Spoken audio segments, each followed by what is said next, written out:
You have about 6.5 minutes left. Do you want to continue? I mean, of the 10 minutes. This is your show, but I will speak about Anthony Davis for as long as you need. Love that.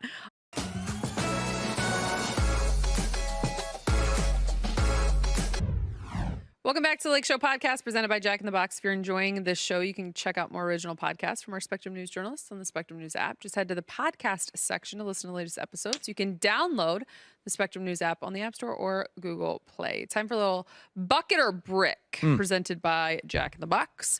Kind of touched on this a little bit, but according to Dave McMenamin, sources have made it clear that Anthony Davis, his preference is to play alongside another big man more often. JJ Redick also discussed the importance of having a big bruising big man to back up AD. Bucket or brick, it's time to panic about the Lakers' lack of depth at the center position. Is that me? Sure. I think panic is a very strong word to use at this point. So I'm definitely going to brick that. This has been a discussion really since Anthony Davis came to the Lakers and, okay, what's his best position? And you know, as the NBA has evolved and fewer centers that don't have some type of offensive skill have been able to stay on the floor as maybe they used to be. But I find that these things tend to work themselves out during the season pretty well for the most part. So I do not, I would not use panic at all. Love to see some additional help from him in the front court, but I'm not going to panic.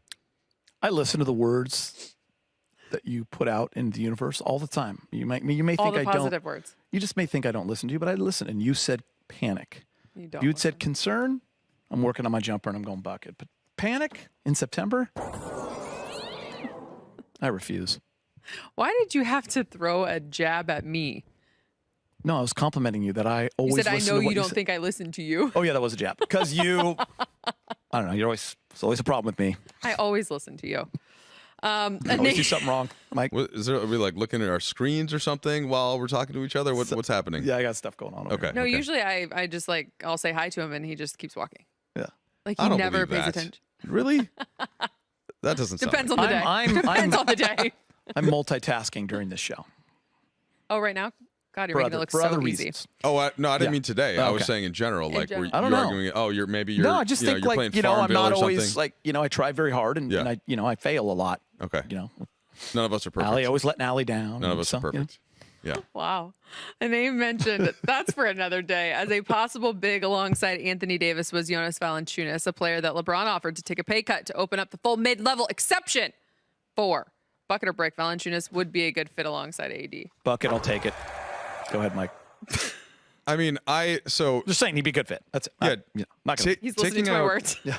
I'm going to brick. I'm going to brick any specific name that I can think of right now because it just depends on how the season starts and where the Lakers are at. Like going ahead to the trade deadline, and like I want a big wing. Instead, and so I can't. into that too. I can't commit specifically to any name. Okay.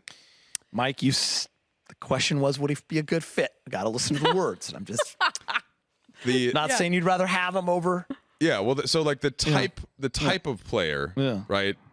Do you want a stretch five like Marc Gasol had turned into later in his career? Do you want a rim running five? Do you want somebody that can do both? That's what I need. I want to kind of see what the roster is giving me before and if I'm speaking specifically about Valanciunas, right? He is more of a set a screen hard, roll to the rim, but isn't going to protect the rim defensively like some other centers are. And especially if you're going to try to get somebody that's on a minimum contract relative to a full mid-level, like you're going to get a variation of skill sets. So I'm just trying to keep it open. We've discussed all the injuries this season with the opportunity for more minutes. I'll ask you, bucket or brick, Dalton Knecht will make an all-rookie team this season. It's all about minutes. Making an all-rookie team. You need minutes. I'm going to bucket this because I think that all-rookie team implies that all-rookie second team is in play. I think we'll all-rookie make an all-rookie team. all-rookie Trainer first said team yep. I think is going to be a little harder because that's typically going to be a top 10 pick on a bad or developing team that's going to get a ton of minutes. But I think that Dalton Knecht has a chance to break the rotation right away with what he can do as a shooter, as a movement shooter, with his size. And I think that JJ Redick is the best coach possible to help him along through that process.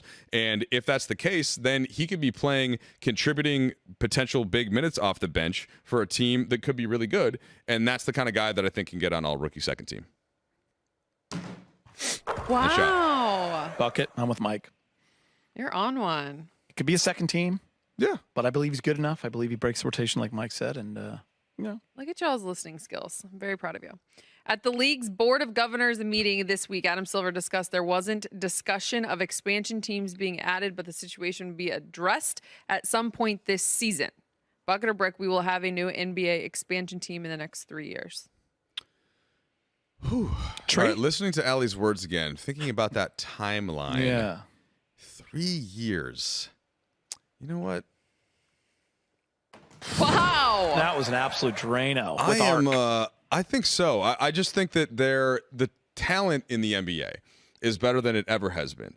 And that's due in part to the game continuing to grow in this country, but really growing worldwide, where we have, 30% now? Or maybe like somewhere between 25 and 30, depending on the year, all of the international talent that's come in. And even the teams that are not as good, like this year, think about in the Western Conference, there are 2 teams that you could go in saying they're not trying to win this year, like Portland and Utah. And even they have a ton of talent. And especially a ton of young talent. And so could you have 2 more teams in 3 years and you could stock enough players that aren't even currently in the league? I think so. And would that be exciting to add teams, whether it's Seattle or Vegas? Those are the 2 that seem to be talked about the most. So yeah, I'm gonna bucket that. Allie, drain this one for me. Sorry, that was a terrible pass. There you go. There's a lot going on here. Yeah. Oh, good. Bucket. We all made it. That was a bank shot. Use the bank. From the side. I need the bank to be on my side. Yeah. We're 3 for 3 shooting. 3 for 3. Let's wow. end on that note. Look at us go. We'll end on that note. We're all college, not pro athletes, but looked pro. But that's fine. We all were college athletes. That's right. College athletes. Thanks to you for listening to Lakeshow Podcast, presented by Jack in the Box. If you like what you hear, leave us a rating or review on your favorite podcast app. We want to hear from you. Send us your questions. Hit us up on X at Relay. That was a mediocre one. Mike _. Would Bresnahan hit that one? Bresnahan. He is not here. No? What is it at Lakers Reporter, Mike Trudell? Until next week. That's why we're 3.